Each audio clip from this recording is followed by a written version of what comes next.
Good morning, good afternoon, good evening, and welcome, friends and family from around the world, to the Energetic Life Now show. I am your host, Eric Stenlake. It is so great to see you guys back with us. Whether this is your first time tuning in or you're watching a replay, we just want to send you a very, very big warm welcome. Today's show is being broadcast on the Spanglish World and Her networks on Zingo TV, channels 250 and 251. Please remember, when you download the free Zingo TV app on your iOS and Android devices, to please give us a like and a comment. We would really appreciate that. Zingo TV is also available on the Google Chromecast, Amazon Fire TV sticks, Roku sticks, and on all smart TVs 2016 and forward. Listen, friends and family, I bring the best of the best to the show every time we have it. And listen, today is no different, because I have my dear friend and colleague from the Neuroencoding Institute, Diana Parra, here today. Oh my gosh, you guys, this is going to be so fantastic. Diana, thank you so much for being here. I am so thrilled for what we are about to bring to the Energetic Life family and friends around the world. Please, if you would, share a little bit about who you are, what you do, and we're just going to have some great time chatting it up today. Well, thank you so much, Eric, for having me on your show, and I'm excited to be here. So I am a transformational coach, a certified elite neuroencoding specialist, a certified grief educator, and a certified behavioral consultant. And I work with women and some men. And what I do is I help them to release the past, redefine their identity, and regain their confidence so that they can create a life they love. And as a certified grief educator, I work with people going through grief, and I help them to understand that process so that they can, they can go through that process with support. Beautiful. Thank you so much. And I know today we're going to really be focusing on the grieving piece of that, which we've never had yet on the Energetic Life Now show. So I'm totally excited for that piece of education that you're going to bring to us. And also, because this is the first time we're broadcasting into my private Facebook group, the Empowered Family Network, where we really talk everything families. And so asking Diana to be here today is really for the specific reason to kind of get into what the grieving process looks like in families, whether we're talking little kids or teens or parents, wherever we are in the aging process, if you will. So Diana, can you kind of go into and start anywhere within the aging process, if you will, kind of like, what does that look like, sound like, and feel like? I mean, grieving, really takes on something of its own according to the individual and what they're grieving. So where can we begin in this conversation today? Yes. So first of all, let me just say that thank you so much for having this and having this show for your audience, because death and grieving and grief is not something that is talked about a lot, which is why I'm so passionate about educating people, right? Because we kind of shy away from those hard topics, and it's important that we understand grief and the grieving process so that we can learn to be more comfortable with it, and by doing that, we're able to offer support for those family members or friends or people that we know that are going through through a difficult time. So so the first thing that I can tell you about grief is that grief needs to be witnessed, right? It is so important that people witness your grief and understand that grief is not, the grieving process is not, there is no timeline. There is no, it's gonna take, a month or a year or 2 years. It's very personal. It's an individual process, and it can vary, and it can also look very different from person to person, from a child to an adult. So, I think most people know like the 5 stages of grief, denial, anger, bargaining, depression, and acceptance. But these are not linear. It's not like you go from one to the next to the next to the next. You can actually jump around. You can stay in one of the stages for a while, and you can actually skip some of the stages. So again, it's important to understand that this is why grief doesn't look the same across the board. And it is okay. Like, no matter what it looks like, that's okay. That's the way that it's supposed to be for that particular person. Yeah. Yeah. Well, that was amazing. And listen, friends and family around the world, I'm already taking notes on mile a minute over here. So I would suggest you do the same. And Deanna, I was wondering, can you go back and talk? I was able to write down the first couple of the stages of grief.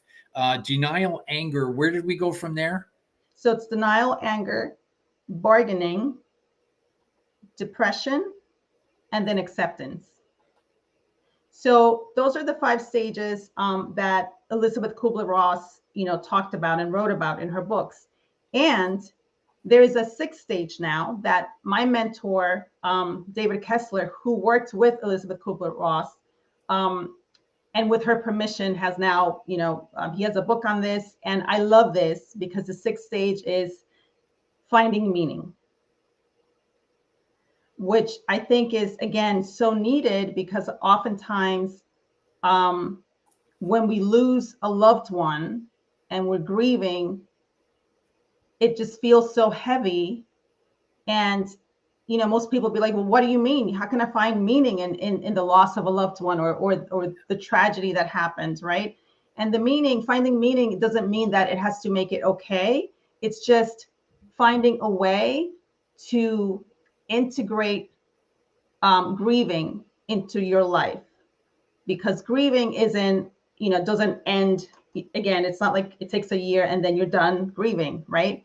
It actually becomes part of you, because think about it. If you lose someone that you love, you're going to miss them for the rest of your life, and you're going to think about them, right? And they're not going to be there. So by finding meaning, again, not making it okay, but finding something. I'll give you a perfect example. For me, I had 4 miscarriages, and it was devastating. This was years ago. And when I learned about the grief educator certification, and I was very curious and I wanted to learn more about grief, because what I was finding with my clients is that a lot of times they were stuck, and was actually keeping them stuck with some type of grief that wasn't processed. So I became very curious about that, and for myself, because that's what happened. That was my experience. And so for me, finding meaning was exactly that. Like, I became a certified grief educator. I really studied grief and began to understand my process and how I ended up getting stuck. And the meaning I give it now is that those experiences, those losses, made me who I am now, and I can help other people. Yeah. Now, finding meaning doesn't mean that you have to do something like that. It can be as simple as really thinking about what that relationship meant to you, how maybe that relationship with that person or how that person changed your life in some way, or maybe even how their death changed your life in some way. Maybe it's making you think about life, and maybe now you're making better choices for yourself. So it doesn't have to be anything grand, you just have to find the meaning for you, and that can be anything. Wow, that is so beautifully said. I really, really connected with that, finding the meaning, because when there's a loss, especially of a loved one, that really can have a huge impact. And by taking that, what is the meaning here, into my day to day to help me move through and transition in that grief process, boy, that's I I think there's times when it was easier in loss, and other times where it's like I still feel that. And so I love how you said that, because I'm gonna go back and reevaluate that some situations for me of loss, and like, what is the meaning? What am I to take away from that experience for me? So thank you so much for sharing that. Let's take a peek at this, if we will, from like a child's perspective, Mhm. because that can look, very, very different, right? A kid could lose a toy or a pet or a friend that moves away, and in that stage of grieving process for them, like, what in your experience has that come about with the working with families in that piece? Yeah, that's a great question, and I think we need to first look at the age of the child, right, and their developmental stage, Mhm. because like really young children, they don't understand death and grieving the way that we do. You know, there's a developmental stage where death isn't permanent. They think the person will come back eventually, right? It's just a temporary thing that they're gone. And then as they become older, they start to understand more and more about the permanence of death and what that means for them in their life and how their life is changing or is changed by the loss. So the most important thing, especially with kids, is that you tell them the truth. And I know it's hard because we want to protect them. And we think that by not telling them the truth, by saying, oh, Aunt Sally went away, she moved away, far, far away. We probably won't see her again. That's really not helpful. Kids are very, very resilient. And again, taking in consideration their developmental stage, the developmental stage of the child, you can explain to them what happened, right? In using words and terms that are appropriate for their age so that they can begin to understand. And the next piece is, which is very important, is for the adults around that child to model the grieving process, to make it okay, to talk about how they feel sad, how they miss the person, that it's okay to cry.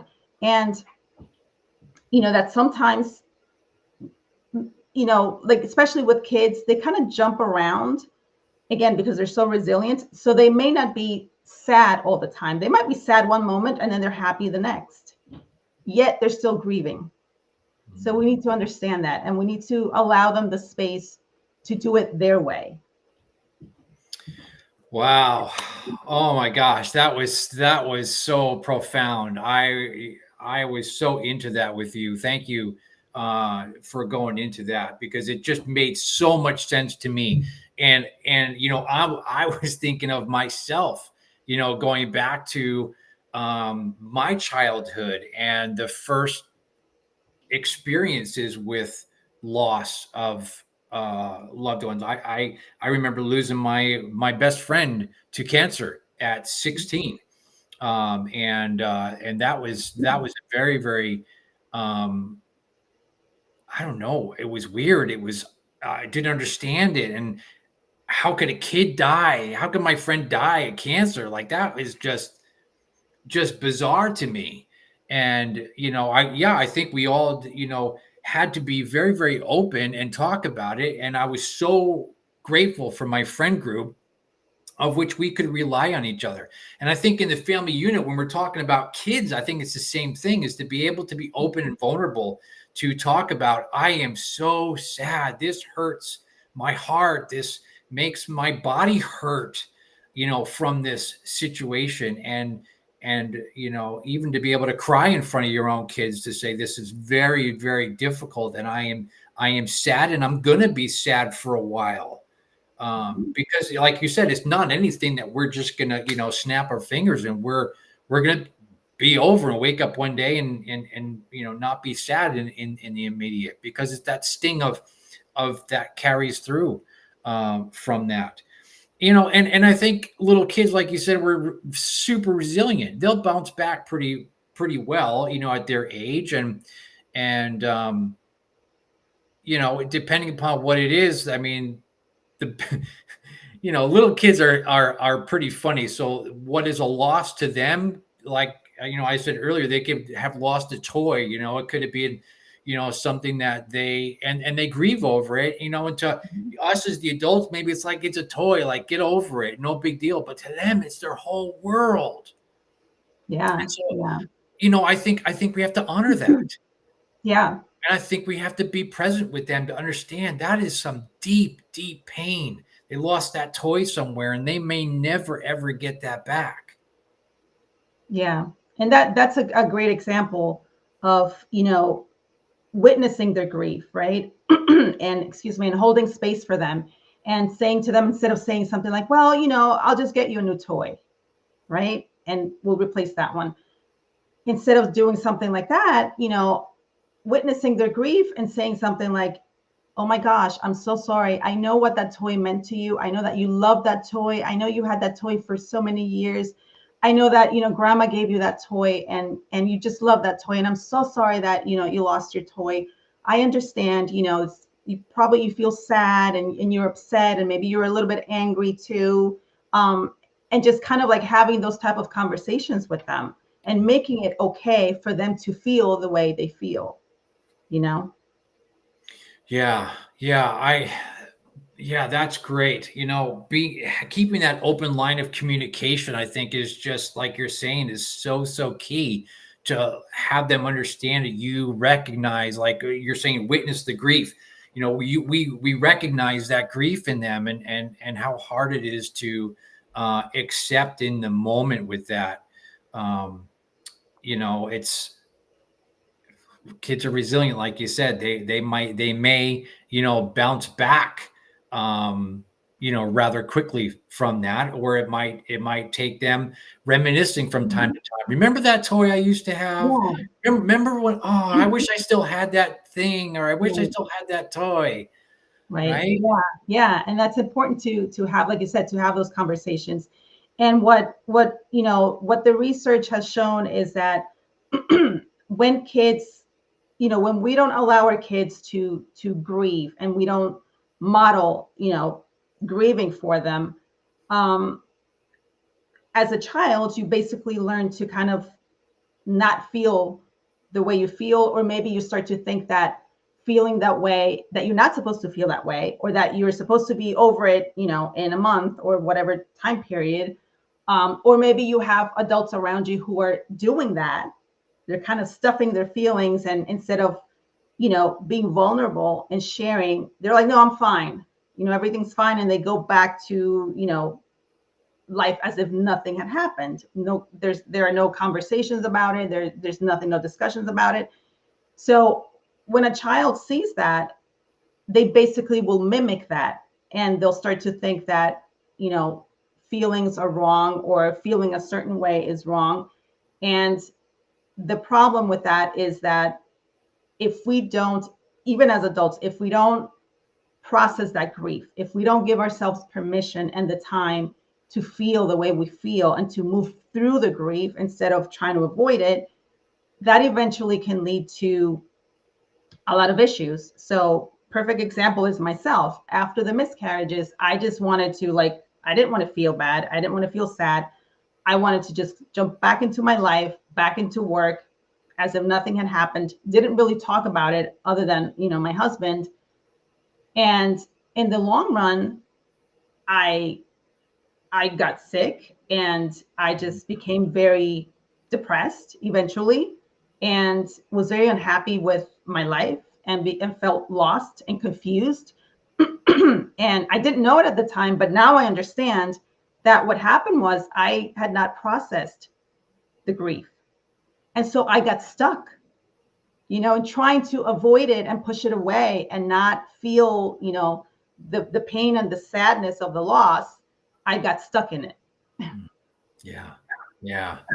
Yeah, that is so true. I mean, we have to be very, very careful. Whatever the grief is, that is, here and now, to be careful not to get stuck in it, and really understand that process of how to deal with it. I mean, you're looking at, like we're saying, the denial, the anger, um, um, is the bargaining, was that the third one? Uh-huh. The bargaining, depression, acceptance, and finding that meaning. I mean, oh my goodness, we go into, I mean, gosh, let's shift gears just for a second, and let's go into like families when they're dealing with loss of the family unit, let's say, Mm-hmm. in a separation, in a divorce, or things of that nature. And now we have two homes instead of one. And the members of the family are in that space. Go, wait, what just happened? Right? Mm-hmm. I've got this over here and I've got this over here, and I don't know how to process this back and forth. Right? And let's unpack that a little bit, if that's okay. Yeah, absolutely. Yeah, I mean that's a huge loss for a child, right? And no matter what the age, now they're gonna probably process it differently, but especially for the younger kids, it's that loss of stability. It's that loss of the routine, like they the certainty that okay, I'll wake up today and mom or dad will make breakfast, drive me to school, or whatever the routine of that household is. And now there's two separate homes, and like you said, they're going from one to the other, having to learn the ways of a new world for them, basically. Mm-hmm. Right. Mm-hmm. And while they're doing that, adjusting to that new households, they also have all these feelings of mom and dad are not together anymore, right? Or the family isn't what it was before. And it's also, what we need to understand is that, and this is grief in general, not just this specific situation. It's also the loss of little moments. It's the loss of Friday night movie night with the whole family, right? So we have to really take into account that it's not just the big event, the big loss, but within that there are all these little losses. Mm-hmm. And so, in that situation, the best thing is, again, like open communication, and really, um, for the parents, for the adults around that child, to make themselves available to the child and check in with the child. How are you feeling? If they notice that the child is, sometimes they start acting out, right? Because, Sure. Especially the younger ones, they can't, verbalize it. Instead of just kind of witnessing that and saying, perhaps something like, I understand that you must be pretty upset about this. This is difficult for you. And just having someone, or more than one person, really check in with them and remind them and reassure them that it's going to be okay, you know, um, instead of making them wrong for the way that they're feeling or how they're behaving, right? Because we need to understand that, especially if they're not very verbal, they're going to act out instead of, saying. And even teenagers, they'll stop talking. I mean, they're already kind of like that. They want to keep to themselves. They want to hang out with their friends. But I think it's important, again, to kind of check in. And if they're not ready to talk and they don't want to talk, that's okay. We understand that. And just saying something like, I understand. I respect that you don't want to talk right now, sweetie, but I just want you to know that I'm here for you. Just really letting them know that you're there for them and that you understand, that they're going through this process. Yeah. Oh gosh, you brought up a great point. Well, the whole thing was fantastic. I just love chatting with you on this. This is amazing. Is talking about child behavior, teen behaviors, right? Because they might not understand how to process this. And this is where we as the adults are so key in this, to help guide them through. And like you're saying, to have those check-ins, to ask curious questioning. You're seeing and you're hearing that behavior. It's not about us as the adults. So just set that aside and focus in on them. How's it going? You seem like you're upset. You seem like you're something's going on. Is there anything you'd like to talk about? Right. And keeping that communication open and flowing. And sometimes they're going to say yes, and sometimes they're going to say no, just leave me alone. Right? Yeah. Especially with the teens, right? Yeah. And that's okay. Say, you know what? Okay, I get it. I just want you to know I'm here for you. I just want you to know you can lean on me, right? If you need extra strength, come take some of mine. I'm here for you. And I think that's been a big help. I know for me, working with my kids through different stages of grief and things that have happened in their lives, of which they're dealing with the denial, the anger, the depression, the bargaining, the guilt in Yeah. certain situations, which has been like, I am just the worst person ever. Right? Man, that guilt of I screwed up. My dad's gonna hate me. I can't call him to tell him I've been in another car accident and destroyed another car because man, I feel so awful about myself. And one thing that I've always said to my kids is, listen, there is nothing that you could ever say or do that would take away my love for you, that would stop me from loving you, that would stop me from being your dad. And I think that we can provide that safety, security, unconditional love, unconditional acceptance of our kids. That no matter what, I am here to be your champion in your corner for you and help you and guide you in whatever that you're going through. And I think that's made a difference. And I think that Mhm. I know my three kids have gone through, each of them have gone through some pretty heavy stuff. And to be able to come out on that other side and say, yeah, thanks for the support. Yeah, yeah, and that's beautiful. And I do the same thing with my kids.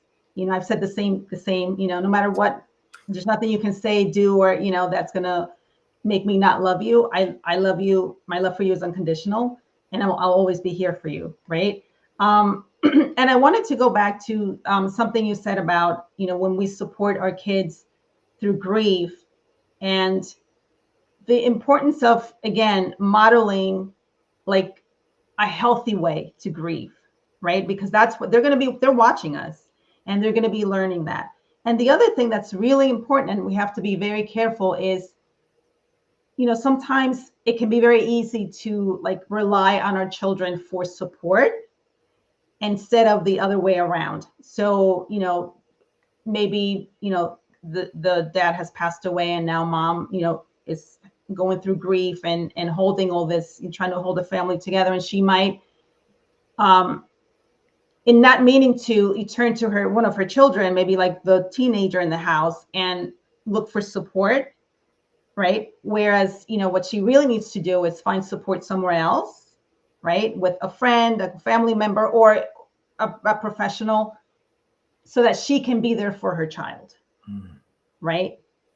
So we have to be very careful with that too, because that can happen, and we're not even aware that it's happening, or we don't really think that it's that big a deal, right? Because it's our child, and well, she's 16, she can have those conversations with me, right?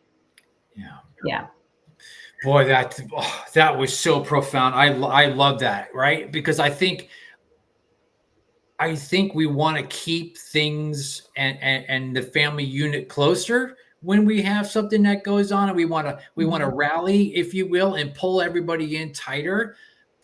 And I know I've been guilty of this myself. Is now that you said that, is relying on the kids in certain situations and expecting more out of them in that situation probably than I would have placed on them, and not understanding that they're grieving as well in the process. And I potentially could negatively be impacting that because I'm now relying on them for that support, and where I need to find that through professional help or from friends or other family members, and allow them their own space and place to grieve, and not put any added pressure or anything of that nature on them as well. I love that you said that. I think that's so key in that. Yeah. Yeah. And the other thing that you mentioned was also, you were talking about guilt. I wrote myself a note. That's also very important, that they, a lot of times with grief comes guilt, for whatever the situation is. And I think that's the other key, in addition to, grief needs to be witnessed. So in addition to witnessing the grief, one of the other needs is to release the guilt, right? And again, having conversations about that, and you don't necessarily have, it's not about saying, oh, no, like, you shouldn't feel guilty because you didn't do anything wrong. Because again, without meaning to, we're making the way they feel wrong, right? They carry guilt, they have guilt about whatever. Instead, it's having that conversation and witnessing that and say, I understand that you feel that way, and maybe trying to go deeper into maybe asking them, what do you think will help you, with this? Oh, that's a great question. I love that. What do you think would help you in that or with this? Boy, that was a great question. Yeah, because I think we as the adults need to be asking ourselves the same question, right? Because what is going to help us get through? Is it a bottle of alcohol, a can of alcohol? What do we need to do to get through that for ourselves? And then, like we've been saying, is we want to model that positive behaviors for the kids, because they're watching and they're listening and they're looking at us going, well, how is mom and dad going to react in this situation? This is what just happened. This is really, really rough. Right. And I was thinking back to when my son, a couple of years ago, I got a call that from the local police that he had been in a car accident and totaled my car. And he was on his way to the hospital in the back of an ambulance. And I remember that feeling of, I got to get to my son now. This is an emergency. This is 911. Like, I'm dropping everything and I'm taking off. And I remember getting to the hospital and he's crying. His dad, I'm so sorry. I'm so sorry. The guilt, right? Mm. And I said, dude, I don't care about a car. I could care less about the car. There's a gazillion cars on this planet. We can get another car. That is not it. I can't get another you. Yeah. And I remember telling him, I can't get another you. You're my son and I love you. And as long as you're okay, that's all that matters. I don't care about the car. And I had to make that very, very clear, because in that process for him of the guilt and the shame of, I did something bad and the world's coming down on me, I had to pull some of that off of him, because yes, he needed to be responsible for that, and he was, and understandably so. And it was a big opportunity for learning lessons moving forward from that, on how to drive safely and how to do certain things and not be a ding dong out there behind the wheel of a car, right? Because look what happened. You ended up in a situation that wasn't good, right? Yeah. And so I think in that, I look at that situation again with unconditional love, unconditional acceptance for that, because that, that guilt, that I know for him, that raised anxiety and depression for him.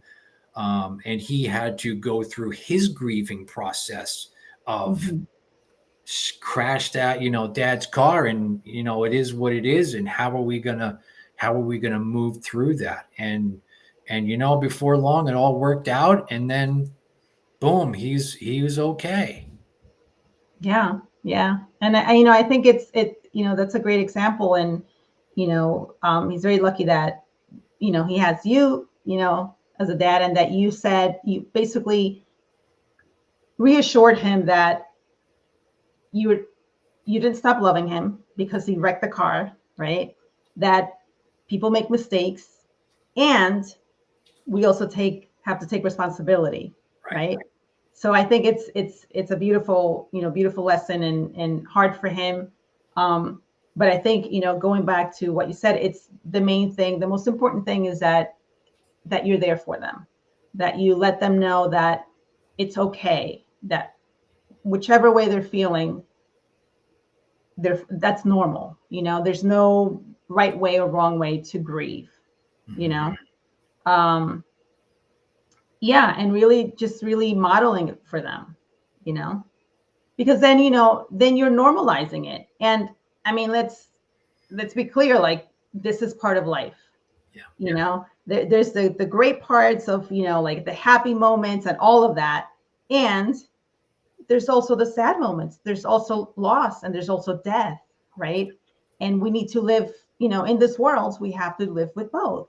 So, and again, like I said in the beginning, this is not something that it's talked about. It's kind of like we want to avoid talking about it because it's hard, because it's unpleasant, right? And it makes us uncomfortable. A lot of times, when there's a loss, people don't know what to say. I mean, I've had that experience. And oftentimes it's like, then we don't say anything, or we avoid the person, right? Because we don't know what to say.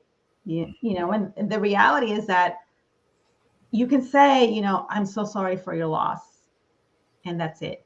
Because when you say that, you're witnessing it.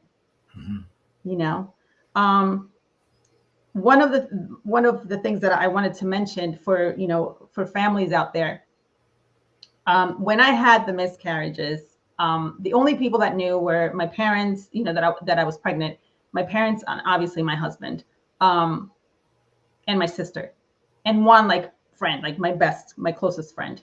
I did not tell anyone else, when I found out I was pregnant, especially after the first miscarriage, for that, out of fear if it happens again. So no one really knew that I had been pregnant and that I had miscarried. And so what happened was, people were interacting with me as if nothing had happened, right? But deep down inside, I mean, I was depressed, I was sad, but I would put on this, mask, and what that ended up doing is making me feel even worse, because I felt alone, and I felt disconnected and isolated, right? Because I didn't have, that support. I didn't have people, witnessing my grief. Now, that was my own doing, obviously. But a lot of times too, like I said, people, we feel so uncomfortable. We don't know what to say. So we avoid the person, or we see the person, but we just avoid the subject completely, and we don't say anything, instead of, just a simple, I'm so sorry for your loss. You don't have to go into, anything else. You're witnessing it. And sometimes if you're close, if it's a close family member or close friend, sometimes all they need is for you to sit with them, so that they're not, they don't feel alone. You don't have to talk if they don't want to talk. Just be there for them, and be there with them, and hold that space for them. So yeah, so these are just really important things to keep in mind, and just, I think the main thing is really to witness the grief and to acknowledge the loss. Yeah. Oh gosh, thank you so much for sharing all that. It led me into thinking, like, with kids, right? And we're helping, our children through situations. And like you're saying, is sit and be with them, and be in that space, and hold that space of love for them. Maybe it's something that we, say, well, I understand, you're upset and hurting. Is there anything I can do? Do you want to do something? Do you want to, hang out? Would you like to watch a movie? Is there anything you'd like to do?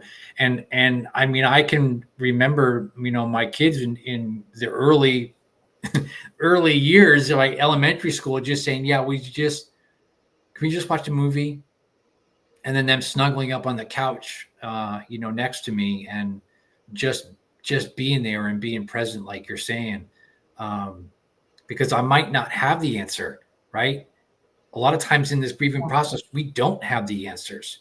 We can try and guess how they're feeling, but we don't really know. So what's the next best thing is showing up and being present and being vulnerable with them in silence, or whatever that they need.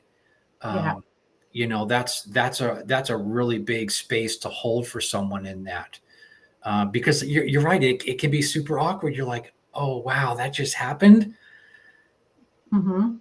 What do you say?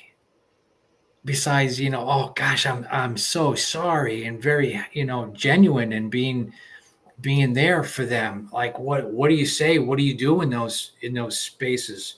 Um, just show up and be authentic, Yeah. Yeah. right? Yeah. And it's okay to say, oh my gosh, like I don't know what to say. But I want you to know that I'm here for you. That is completely okay. Mm, Because like you said, sometimes we don't know what to say. yeah. So just say that and just let them know that you're there for them. One of the things is, like things that we don't want to do is any sentence that starts with at least blah, blah, blah, blah, blah. Right? We don't want to do that.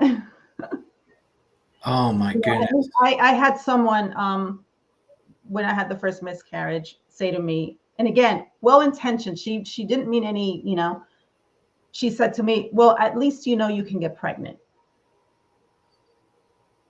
That was not helpful. No.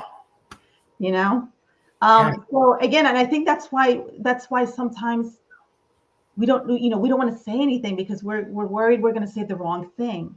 you know and again, the best thing you can do is say, I don't know what to say, but I'm here for you. Yeah. Yeah. Oh, geez, Louise. So good. So, parents, friends, and family around the world, I hope that you guys are getting just so much out of this conversation, because I know I am. This has been absolute blessing, Deanna, to have you on with me talking about all this. It's really, really touching my heart and hitting home, because I'm going back. I'm stammering a little bit because I'm going back in my mind and through my memories of significant losses of families and friends, over the years, and situations. Um, and also, parents, I want to point out too, is as your kids are going through the aging process, be aware of, if it could be things that you wouldn't even think about, like, we're on this particular sports team and I'm moving to this sports team, or I'm in this school and now I'm going to this school. Like, those are big moments to be aware of with our kids, because they're leaving behind something. Mhm. And that's a situation of which they might be grieving, that you wouldn't think, like, hey, you should be excited, you're going to a new team, you should be excited, you're going to a new school. And there's that loss of the safety, the security, the the familiarity of where they were and where they are, into something new that they could be totally scared and unsure about, and not understand that it's something that they can talk about. Yeah, yeah, absolutely. And I love that you brought that up because, oftentimes as parents, we don't see it, right? We're so excited for them. Oh my God, you're going, to this new team or this new school, and we're looking, we want to, because we want them to focus on the positive, Right. right? And that's great, but then we also have to acknowledge the other piece, the loss, you know, because it's both. Mhm. And like you said, especially with kids, they might be more focused on the loss because it's the loss of their routine. It's not familiar to them anymore. Like, what does it mean now? What's going to happen? What is that going to look like? How am I going to feel? How are people going to treat me? And so it's important that we acknowledge those losses. They are big losses for them too. Yeah. Yeah, absolutely. As a coach, right, we both know that we're dealing with people in all of these situations that we've been talking about, for the last 45 minutes here. And knowing that we will help guide you guys in that conversation. Maybe you don't know how to have that conversation, right? So we're going to encourage you guys to reach out to us, and how might we best support you in these conversations or best support you in getting help for you, right? Because it's not all about, hey, I'm just gonna try to find some strength and push on, and I'm gonna, push through my day. No, listen, I know, Deanna's been there, I've been there. We have our own things that we've dealt with over the course of our lifetime. And early on, I tried to be Superman and try to do it all myself. And I know for me it backfired. And I wish I had had that opportunity, like Deanna is saying, is really bringing that inner circle in those moments of grief and anger and all the things that go along with that grieving process.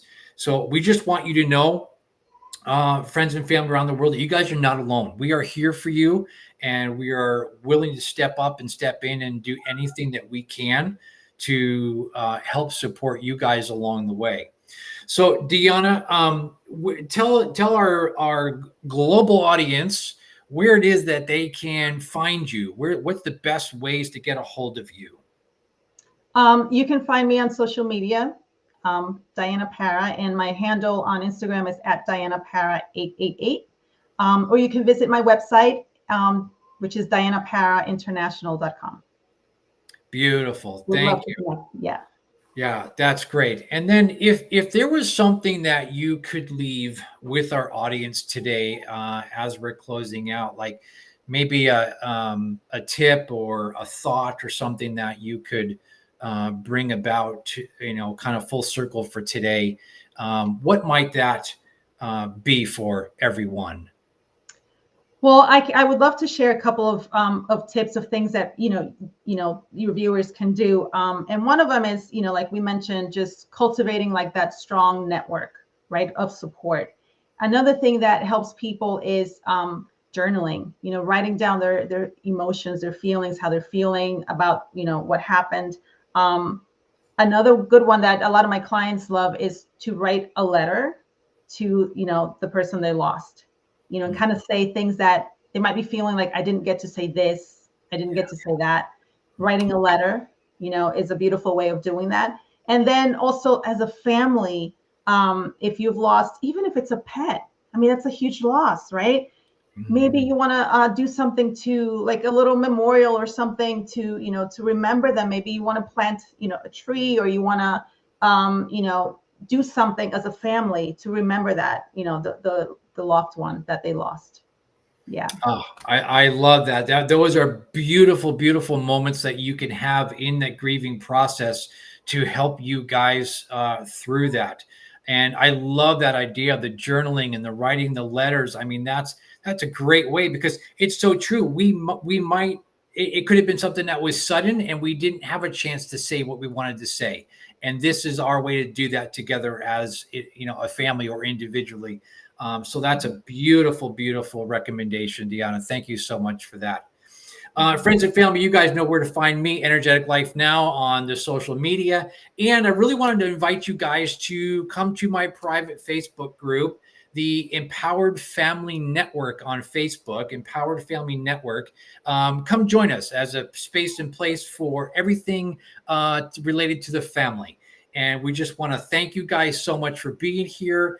And Deanna, thank you so much again for all of these words of wisdom and love that you just poured into all of us here today in this show. Thank you so, so much for being here. Listen, friends and family, thanks you guys again. This show can also be heard on the Spanglish Radio Network. Please check it out at spanglishworld.ca for all the news and programming. Spanglish World. Watch it, hear it, read it, download it, live it. Thanks you guys for being here. We'll see you soon.